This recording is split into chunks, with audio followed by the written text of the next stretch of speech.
Hi, today I'm going to talk about projects in red. So let's define what are projects in red. Projects in red are projects for which you will not be able to deliver on time and or get paid on time due to various reasons. So let's look at some of those reasons. For example, one of the reasons could be that you have some skill set challenges on the project, as a result of which you will not be able to deliver certain milestone on time.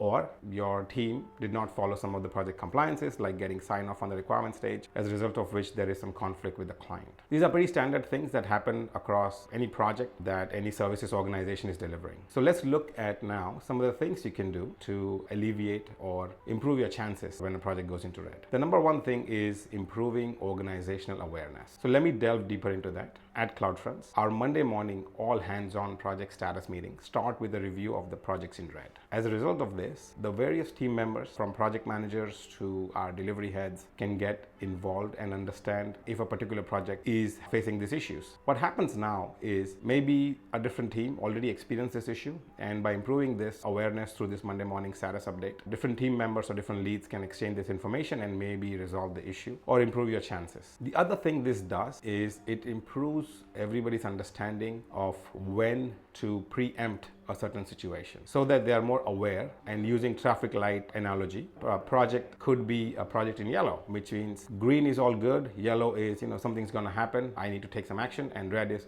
it's a full stop. And so they improve their awareness and intuition about something going to happen. And in that, you have a chance to improve your organizational processes. So for example, this is another thing we experienced at CloudFronts. We were seeing some projects get delayed. And as we brought this into awareness through the projects in red status update, we realized that some of the projects were having specific issues around data quality. And this eventually translated into a process improvement at CloudFronts, where our team started looking at customer data much early on in the cycle, and in fact using customer data for user acceptance testing. As a result of that, customer go lives could be more predictable, or milestone updates or achieving milestones could be done on time. These are some of the examples of how you can improve organizational awareness and processes so that you can continue to deliver on time, deliver awesome customer success, and get paid on time. In my next video, I'm going to talk about some of the systems we use at CloudFronts to keep us running and to keep our organizational understanding, awareness, and leadership development happening through such activities and process changes. Have a wonderful day.